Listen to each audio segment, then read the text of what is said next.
जरूरी नहीं कि रोशनी चिरागों से ही हो, जरूरी नहीं कि रोशनी चिरागों से ही हो, शिक्षा से भी घर रोशन होते हैं, शिक्षा से भी घर रोशन होते हैं। जरूरी नहीं कि रोशनी चिरागों से ही हो, शिक्षा से घर रोशन होते हैं। दोस्तों ये आज की हमारी टैगलाइन है। और दोस्तों स्वागत है आप सभी लोगों का आपके अपने छोटे से परिवार स्मार्ट साइंस क्लासेस में, और मैं हूं मदन धाकर। नमस्कार, जय हिंद दोस्तों पिछली वीडियो में हमने जंतुओं के अध्ययन के बारे में पढ़ा था। आज हम पढ़ने वाले हैं कोशिका, बायोलॉजी का जो पहला टॉपिक, सबसे महत्वपूर्ण टॉपिक की शुरुआत आज से हम करने जा रहे हैं, वो है कोशिका सेल। ठीक है दोस्तों, वीडियो कैसा लगा आप जरूर कमेंट सेक्शन में अपनी राय दीजिए। शुरुआत करते हैं आज के वीडियो लेक्चर की, वीडियो के अंत तक बने रहना। ठीक है दोस्तों, हम बात कर रहे हैं कोशिका की।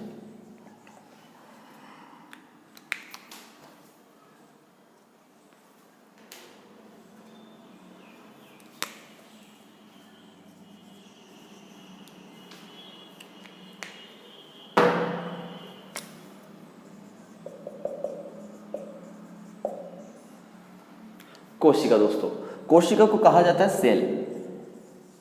ठीक है, कोशिका।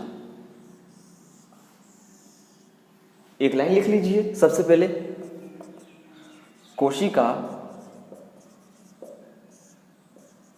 जीवन या सजीवों की, कोशिका जीवन या सजीवों की संरचनात्मक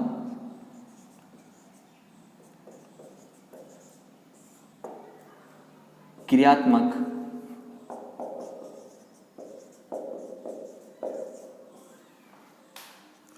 मूलभूत तथा आनुवांशिक इकाई है।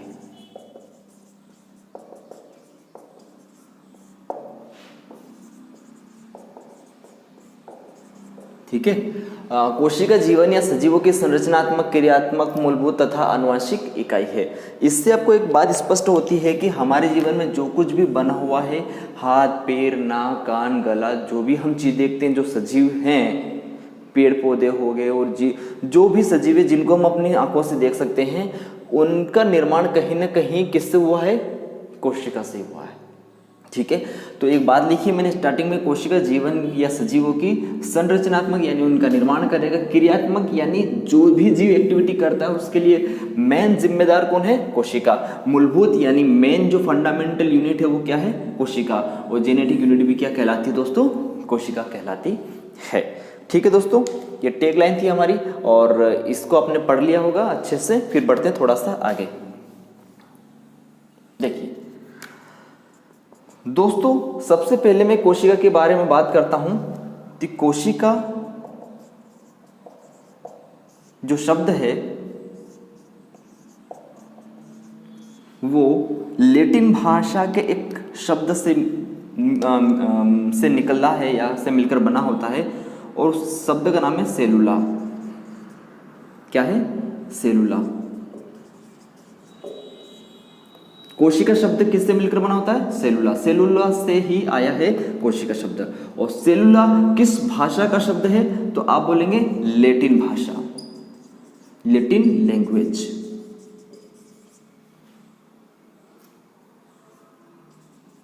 ठीक है, तो सेलुला लैटिन भाषा का एक शब्द है और सेलुला शब्द से ही उत्पत्ति होती है कोशिका की या कोशिका शब्द की। ठीक है दोस्तों, और सेलुला का अर्थ क्या होता है? मीनिंग क्या होता है? A small room, a small room. और इसका मतलब तो आप भली बात ही जानते हैं, एक छोटा सा कमरा, एक छोटा सा कमरा, एक छोटा सा कमरा। ठीक है दोस्तों, चलिए लिखा आपने इतना। अब हम बात करते हैं खोज की।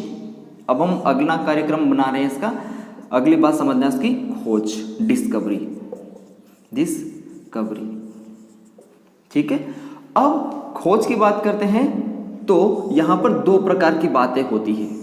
पहली बात, कोशिका की खोज किसने करी? सजीव कोशिका की खोज किसने करी? और निर्जीव कोशिका की खोज करी थी। ठीक है, तो हम पहली बात इधर लिख दे रहे हैं, सर्वप्रथम कोशिका की खोज किसने करी? सर्वप्रथम कोशिका की खोज रॉबर्ट हुक के द्वारा की गई। किसके द्वारा? Robert Hooke. सबसे पहले कोशिका की खोज किसने करी थी दोस्तों? रॉबर्ट हुक ने। पहली बात, पहला प्रश्न यहीं से बन गया। दूसरी बात करेंगे कि रॉबर्ट हुक ने सर्वप्रथम कोशिका की खोज करी थी और सर्वप्रथम ये निर्जीव कोशिका की थी। कौन सी कोशिका थी? निर्जीव। तो दूसरा प्रश्न बन जाता है सर्वप्रथम निर्जीव कोशिका की खोज। तो आपका उत्तर क्या बन जाएगा? Robert Hooke. तो दो चीजें बन गई यहां से। सर्वप्रथम कोशिका की खोज किसने करी थी? रॉबर्ट हुक ने। और सर्वप्रथम निर्जीव कोशिका की खोज किसने करी थी? तो इसका भी श्रेय जाएगा रॉबर्ट हुक के बारे में। ठीक है। और सजीव कोशिका की खोज किसने करी थी? तो सजीव कोशिका की खोज का श्रेय जाता है उन वैज्ञानिक का नाम है Antony von Leeuwenhoek. Antony von Leeuwenhoek ने सर्वप्रथम सजीव कोशिका में करी थी। ठीक है। सजीव कोशिका की खोज किसने करी थी? एंटोनी वॉन ल्यूवेनहॉक ने। और निर्जीव कोशिका या कोशिका की खोज किसने करी थी? रॉबर्ट हुक के द्वारा की गई थी। ठीक है दोस्तों, अब आगे बात करते हैं। थोड़ा स्पेस कम है इसलिए इतना आप स्क्रीनशॉट लीजिए, फिर बढ़ेंगे थोड़ा सा आगे। लिया आपने स्क्रीनशॉट? अब बढ़ते हैं आगे।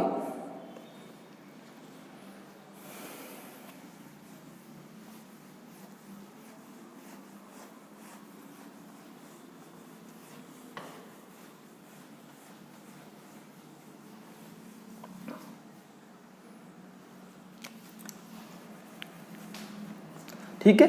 तो हमारे पास दो वैज्ञानिक हो गए थे। एक हो गया था Antony von Leeuwenhoek, Antony von Leeuwenhoek. और दूसरे वैज्ञानिक हो गए थे रॉबर्ट हुक। ठीक है। और इन्होंने जो कोशिका की खोज करी थी वो कैसी थी? निर्जीव कोशिका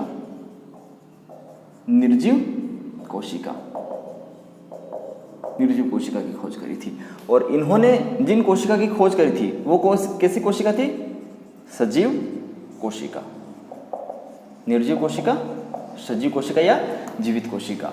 निर्जीव कोशिका की खोज करी थी तो कहां करी थी? तो आपका उत्तर बनना चाहिए कि इन्होंने करी थी कार्क पेड़ की छाल में।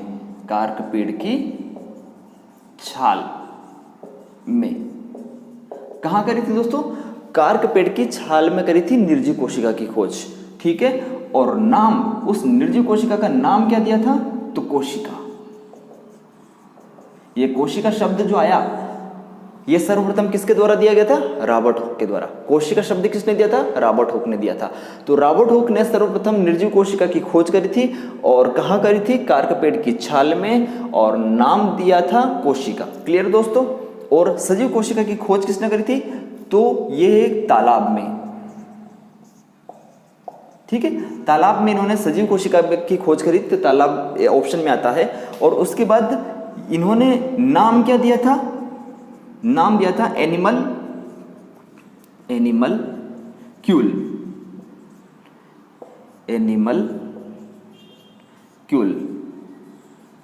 इन्होंने नाम क्या दिया था? एनिमल क्यूल नाम दिया था उसका। ठीक है दोस्तों, जल्दी से इसका स्क्रीनशॉट लीजिए। एक बार रिवाइज कर लेंगे फिर हम। देखिए, एंटोनी वॉन ल्यूवेनहॉक तक हमें पिक्चर समझ में आ गई थी। इन्होंने सजीव कोशिका की खोज करी थी। रॉबर्ट हुक तक हमें पूरी बात समझ में आ गई थी और इनने करी थी निर्जीव कोशिका की खोज। ठीक है। सजीव कोशिका की खोज इन्होंने तालाब में करी थी और उसका नाम क्या दिया था? एनिमल क्यूल। और इन्होंने कहाँ करी थी? कार्क पेड़ की छाल में, और उसका नाम क्या दिया था? कोशिका। कई बार प्रश्न बन जाता है कोशिका शब्द देने वाले वैज्ञानिक का नाम बताइए, तो आपका उत्तर क्या बन जाएगा मेरे भाई? कोशिका, रॉबर्ट हुक। चलिए, इसके अतिरिक्त एंटोनी वॉन ल्यूवेनहॉक ने एक और की खोज करी थी, वो होती है जीवाणु। कभी प्रश्न आ जाता है कि जीवाणुओं की खोज किसने करी थी? जीवाणु की खोज। तो आप क्या बोलेंगे? जीवाणु की खोज करी थी एंटोनी वॉन ल्यूएनहॉक ने। तो जीवाणु की खोज का श्रेय भी किनके पास जाता है? एंटोनी वॉन ल्यूएनहॉक के पास ही जाता है। ठीक है दोस्तों, क्या इतनी सी बात समझ में आई? देखो मेरी बात, एक बात समझ लेना, मेरा ये पढ़ाने का तर्क जो होता है, डायग्रामेटिक सिस्टम इस तरह से मैं पढ़ाता हूँ, इसका रीज़न ये होता है कि एक दिमाग में पिक्चर बनती है, और दिमाग में जब पिक्चर बनती है तो हम लिंक करते जाते हैं एक प्रश्न से दूसरे प्रश्न, दूसरे प्रश्न से तीसरे प्रश्न पे। और अगर मैं पॉइंट टू पॉइंट अगर याद करवाने लग गया हूँ, ये पॉइंट लिखा, फिर ये पॉइंट लिखा, फिर ये पॉइंट लिखा, तो इससे नुकसान क्या होगा कि आप पॉइंट को आपस में लिंक नहीं कर पाओगे। इस वजह से आप एक बार इस तरह से पढ़ के देखना, कभी जीवन में नहीं भूलोगे। कोशिश करना पड़ेगा एक बार आपको, कभी भी ऐसे प्रॉब्लम नहीं आएगी कि आप भूल जाओ। ठीक है, जल्दी से आप इसका स्क्रीनशॉट लो दोस्तों, फिर बढ़ेंगे आगे।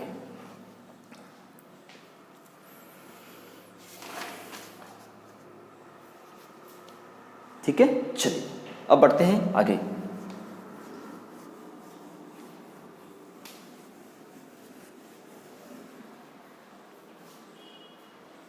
चलिए सबसे पहले हम बात करेंगे कोशिका सिद्धांत की। कोशिका सिद्धांत, कोशिका सिद्धांत यानी दोस्तों क्या होता है? Cell theory. सेल थ्योरी दोस्तों, सेल थ्योरी जो दी गई थी वो दी गई थी 1838 से 1839 के बीच में। 1838 से 1839 के समय में ये थ्योरी दी गई थी, और ये दी गई थी दो वैज्ञानिकों के द्वारा। कौन कौन से दो वैज्ञानिक है वो? एक है श्लाइडेन और दूसरा होता है श्वान। ये दो वैज्ञानिक हैं, इनने सबसे पहले कोशिका सिद्धांत दिया था। कई बार परीक्षा में प्रश्न आता है कि कोशिका सिद्धांत को देने वाले वैज्ञानिक कौन से हैं, तो आप क्या बोलते हैं? श्लाइडेन और श्वान। वैसे इनके नाम बहुत बड़े बड़े हैं, परंतु हम इस तरह से याद करके परीक्षा में क्लिक कर सकते हैं। ठीक है, चलिए श्वान को हिंदी में कुत्ता बोलते हैं। कुत्ते को क्या बोलते हैं हिंदी में? श्वान बोलते हैं। ठीक है, कुत्ता एक जंतु है, तो इस तरह से आप इसको लिख कर सकते हैं कि ये एक जंतु वैज्ञानिक थे, जंतु वैज्ञानिक या जंतु विज्ञानी। ठीक है, और ये पादप विज्ञानी, पादप विज्ञानी या वैज्ञानिक।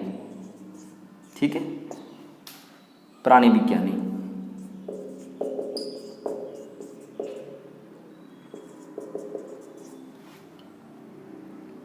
ठीक है, जंतु विज्ञानी और प्राणी विज्ञानी, वैज्ञानी नहीं, विज्ञानी, विज्ञानी। ओके, तो कोशिका सिद्धांत की बात करते हैं। 1838 से 39 के मध्य दिया गया था, और श्लाइडेन और श्वान दो वैज्ञानिक थे जिन्होंने दिया था। ये थे पादप विज्ञानी और ये थे जंतु विज्ञानी। इन्होंने दो बातें कही थी कोशिका सिद्धांत के बारे में। पहली बात, प्रत्येक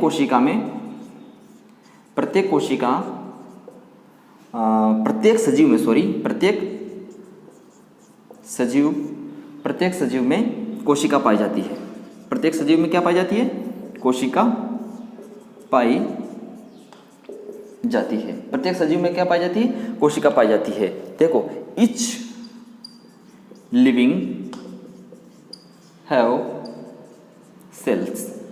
ठीक है, पहली बात इन्होंने ये करी। दूसरी बात इन्होंने बोली थी, प्रत्येक सजीव में कोशिका पाई जाती है और प्रत्येक कोशिका में केंद्रक पाया जाता है। प्रत्येक कोशिका में केंद्रक पाया जाता है। क्या पाया जाता है?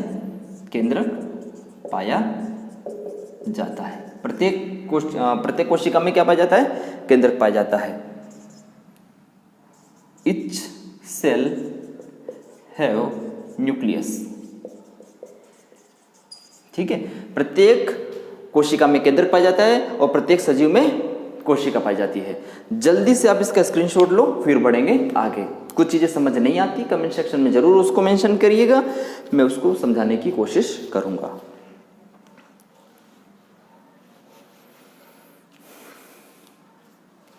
लिया आपने स्क्रीनशॉट? चलिए बढ़ते हैं दोस्तों आगे। अब कोशिका सिद्धांत इन्होंने दे दिया था, दो वैज्ञानिक थे श्लाइडेन और श्वान। समय चल रहा था 1838 से 1839। दो बातें बोल के निकल गए। पहली बात थी प्रत्येक सजीव का शरीर कोशिका से मिलकर बना होता है और प्रत्येक कोशिका में केंद्रक होना जरूरी है। ठीक है दोस्तों, ये बात उन्होंने बोल गई, परंतु अपवाद भी हैं। रुको रुको, कहीं नहीं जाओ अभी। देखो क्या अपवाद है, अपवाद को बोला जाता है अपवाद को क्या बोलते हैं, एक्सेप्शन। एक्सेप्शन क्या बोला जाता है, अपवाद को बोला जाता है मेरे दोस्तों एक्सेप्शन बोला जाता है। अपवाद क्या है, पहला अपवाद आता है वायरस। पहला अपवाद कौन सा दोस्तों, वायरस। वायरस को क्या बोलते हैं हम हिंदी में, विषाणु। अब ये अपवाद कैसे है, पहली बात अगर मैं एक शब्द लिख देता हूं, यह एक अकोशिकीय जीव है, अकोशिकीय जीव है,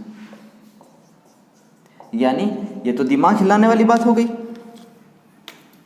मतलब स्लाइडेनो स्वान ने बोला था कि प्रत्येक सजीव का शरीर कोशिका से मिलकर बना होता है और ये अकोशिकीय जीव है। मतलब ये क्या है, अपवाद है। ये क्या है दोस्तों, अपवाद है। वायरस एक अपवाद है क्योंकि ये एक अकोशिकीय जीव है, पहली बात। दूसरा प्रश्न यहां से बनता है, यह सजीव, दिख पा रहा है रेड कलर में, यह सजीव व निर्जीव के बीच की कड़ी है। यह सजीव और निर्जीव के बीच की कड़ी है। कैसे कड़ी है ये, जब सजीव के अंदर रहता है, जब ये सजीव के अंदर रहता है तो ये एक्टिविटी शो करता है ना। और जब ये निर्जीव के अंदर रहता है, या निर्जीव यानी जब इसको शरीर के बाहर निकाल देते हो तो ये क्रिस्टल की तरह रहता है, लाखों वर्ष तक पड़ा रहेगा, न हलचल, कुछ भी नहीं होगा। ठीक है, तो सजीव कहाँ रहेगा, ये शरीर के अंदर, शरीर के अंदर, शरीर के अंदर यह सजीव है और शरीर के बाहर, शरीर के बाहर ये निर्जीव है। यानी ये सजीव भी है, निर्जीव भी है। मतलब इसको हम क्या बोल सकते हैं, दोनों के बीच की कड़ी, link between living and non living. Living के अंदर कब होगा, जब शरीर के अंदर होगा, और निर्जीव कब होगा, जब वो शरीर के बाहर होगा। यानी सजीव और निर्जीव के बीच की कड़ी किसको बोला जाता है, वायरस को कहा जाता है। ठीक है, दूसरा अपवाद आता है दोस्तों यहां पर स्तनधारियों की, स्तनधारियों की आरबीसी। दूसरा अपवाद क्या आता है, स्तनधारियों की आरबीसी। स्तनधारी का मतलब क्या होता है, मैमल्स।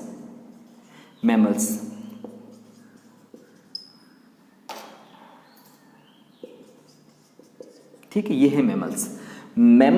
सबसे पहले आरबीसी तो आप जानते ही हैं सब लोग, मैं बता दूंगा फिर भी। आरबीसी को बोला जाता है लाल रक्त कणिका, लाल रक्त कणिकाएं, यानी रेड ब्लड कार्पसल्स। स्तनधारी किसको बोलते हैं, स्तनधारी वे सभी जंतु हैं जिनमें दुग्ध ग्रंथि पाई जाती हैं, जो बच्चों को जन्म देते हैं और जिनमें बाह्य कर्ण पल्लव पाए जाते हैं। तीन बात होना बहुत जरूरी है स्तनधारी होने के लिए, जो बच्चों को जन्म दे, जिनमें दुग्ध ग्रंथि पाई जाती है और जिनमें बाह्य कर्ण पल्लव पाए जाते हैं, वो सारे के सारे जंतु किसमें आ जाते हैं, स्तनधारी में आ जाते हैं। गाय, ऊंट, भैंस, भालू, बंदर, सारे बच्चों को जन्म देते हैं।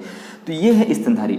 और इनकी जो आरबीसी हैं, जैसे लाल, हमारा खून क्या होता है, लाल होता है, और लाल का कारण क्या है, आरबीसी। आरबीसी में क्या होता है, हीमोग्लोबिन, वो बात की बात है। चलो, हमारा खून का कारण क्या है, आरबीसी। अब आरबीसी में क्या नहीं होता, केंद्रक नहीं होता। तो याद रखना, स्तनधारियों की आरबीसी या लाल रक्त कणिकाओं में केंद्रक नहीं होता, केंद्रक नहीं होता है।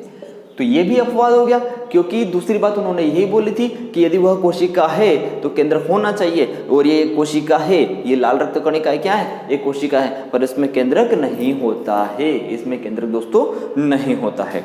ठीक है, चलिए तीसरी बात करते हैं। तीसरी बात आ जाती है सभी प्रोकैरियोटिक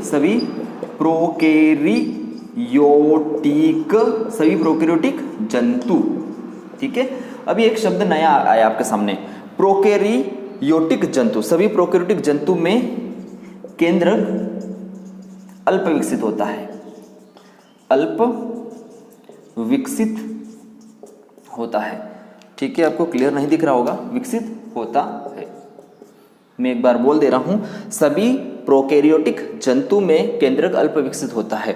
ठीक है दोस्तों। तो प्रोकैरियोटिक जो जीव होते हैं, सभी प्रोकैरियोटिक जीव या जंतु बोल सकते हो, सभी प्रोकैरियोटिक जीव बोल दो, तो जो भी प्रोकैरियोटिक जीव हैं, जंतु हैं, तो इनमें क्या नहीं होता, इनमें केंद्रक तो होता है पर बहुत ही ज़्यादा क्या होता है, अल्प विकसित होता है। थोड़ा डीप में चलते हैं। तो प्रोकैरियोटिक जीव वे जीव होते हैं जिनको हम नग्न आंखों से नहीं देख सकते, बहुत ही छोटे होते हैं, इनमें केंद्रक तो होता है पर इतना अल्प विकसित होता है। परंतु दूसरे पॉइंट में थ्योरी में बोला गया था कि कोशिका है उसमें केंद्रक भी होगा, परंतु इसमें केंद्रक लगभग ऐसा होता है कि दिखता भी नहीं है। बहुत ही ज़्यादा गरीब टाइप की जो कोशिका कहलाती है ना, वो प्रोकैरियोटिक कोशिका कहलाती है। तो आप सभी प्रोकैरियोटिक कोशिका में ऐसा बोल सकते हो, सभी प्रोकैरियोटिक जीव में या सभी प्रोकैरियोटिक कोशिका में क्या बोल सकते हो, सभी प्रोकैरियोटिक कोशिका में तो केंद्रक नहीं होगा या केंद्रक बहुत ही ज़्यादा अल्प विकसित होगा। जैसे बैक्टीरिया हो गया, माइकोप्लाज्मा गैलीसेप्टिकम हो गया, आर्की बैक्टीरिया होगा, इनमें केंद्रक तो होता है पर बहुत ही ज़्यादा लेस डेवलप होता है। तो ये भी एक अपवाद के अंतर्गत आता है। ठीक है, ये सेल थ्योरी के कुछ अपवाद आपके सामने हैं, कई बार परीक्षाओं में पूछा जाता है। जल्दी से फटाफट आप इसका स्क्रीनशॉट लीजिए, फिर बढ़ते हैं आगे।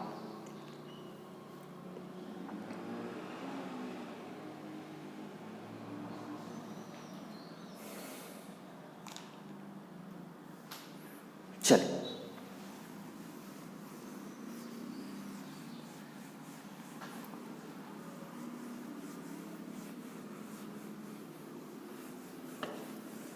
अब देख लेते हैं अपन कोशिका सिद्धांत असली में फेल हो चुका था। कोशिका सिद्धांत की जगह अब आया था 1858 से 1859 के मध्य आधुनिक कोशिका सिद्धांत, मॉडर्न सेल थ्योरी। आधुनिक कोशिका सिद्धांत, आधुनिक कोशिका सिद्धांत यानी मॉडर्न सेल थ्योरी। आधुनिक कोशिका सिद्धांत का मतलब क्या हो गया दोस्तों, मॉडर्न सेल थ्योरी। और ये कब आई थी, 1858 से 1859 के मध्य तब आई थी। ठीक है, अब ये किसके द्वारा दी गई थी, ये दी गई थी रुडोल्फ विर्चो या रडोल्फ विर्चो।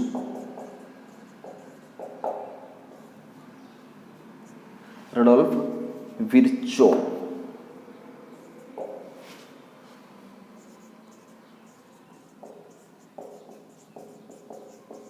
ये, ठीक है। रडोल्फ विर्चो ने 1858 से 1859 के मध्य आधुनिक कोशिका सिद्धांत दिया था।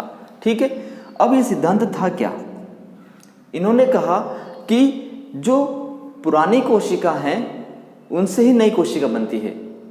जब कोशिका सिद्धांत था वो ये बात एक्सप्लेन नहीं कर पाया था। कौन सी बात, कि नई कोशिका कैसे बनती है। जब स्टार्टिंग में जीव पैदा होता है तो केवल एक कोशिका होती है जिसे हम जिसमें हम युग्मनज बोलते हैं, गैमेट्स, जाइगोट, एक कोशिका होती है। फिर धीरे धीरे इतना विशाल जीव कैसे हो जाता है, ये बात स्लाइडन और स्वान नहीं समझा पाए। ये बात समझाई गई आधुनिक कोशिका सिद्धांत के अंतर्गत, ये बात समझाई थी रडोल्फ विर्चो ने। इन्होंने बोला कि जो पहले कोशिका थी, आप कई सारी कोशिका बन चुकी, वो कैसे बन चुकी है। इन्होंने बोला विभाजन होता है, जब एक कोशिका से 2, 2 से 4, 4 से 8, इस तरह से विभाजन होता है कोशिकाओं का, और कोशिकाओं की संख्या बढ़ती जाती है। तो यानी कोशिका विभाजन के बारे में सबसे पहले जानकारी किसने दी थी, रडोल्फ विर्चो ने। ठीक है, 1855 में रडोल्फ विर्चो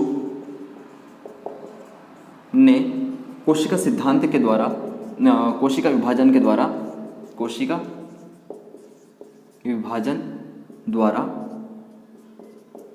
आधुनिक कोशिका सिद्धांत को समझाया। आधुनिक कोशिका सिद्धांत समझाया। ठीक है दोस्तों, 1858 से 38 में रुडोल्फ विर्चो के द्वारा 1855 में रडोल्फ विर्चो ने कोशिका विभाजन द्वारा आधुनिक कोशिका सिद्धांत को समझाया था। जब 1855 में कोशिका विभाजन हो रहा था, जब इन्होंने पूरी तरीके से स्टडी कर लिया, देन इन्होंने 1858 से 1859 के मध्य एक सिद्धांत दिया जिसे आधुनिक कोशिका सिद्धांत का नाम दिया गया। और वो सिद्धांत क्या था? नई कोशिका पुरानी कोशिका से ही बनती है। पुरानी कोशिका से ही बनती है। नई कोशिका का निर्माण कहां से होता है? पुरानी कोशिका से ही बनता है। ये बात किसके द्वारा की गई थी? रडोल्फ विर्चो के द्वारा। अब आपको पता है ये ग्रीक वैज्ञानिक थे। ग्रीक वैज्ञानिक, ये क्या थे? ग्रीक वैज्ञानिक। अब ये ग्रीक वैज्ञानिक थे, हिंदी तो इनको आती नहीं है, तो जो भी बात इन्होंने इस तरह से कही है ये तो हमने कन्वर्ट करी, तो इन्होंने ग्रीक लैंग्वेज में कही। वो ग्रीक लैंग्वेज क्या थी? वो इस तरह से थी, ओमनिस सेलुला ई सेलुला। ये एक सेंटेंस याद रखना आप, ओमनिस सेलुला ई सेलुला।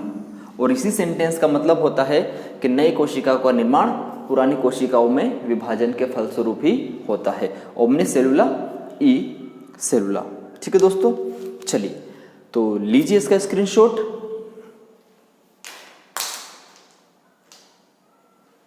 लिया आपने?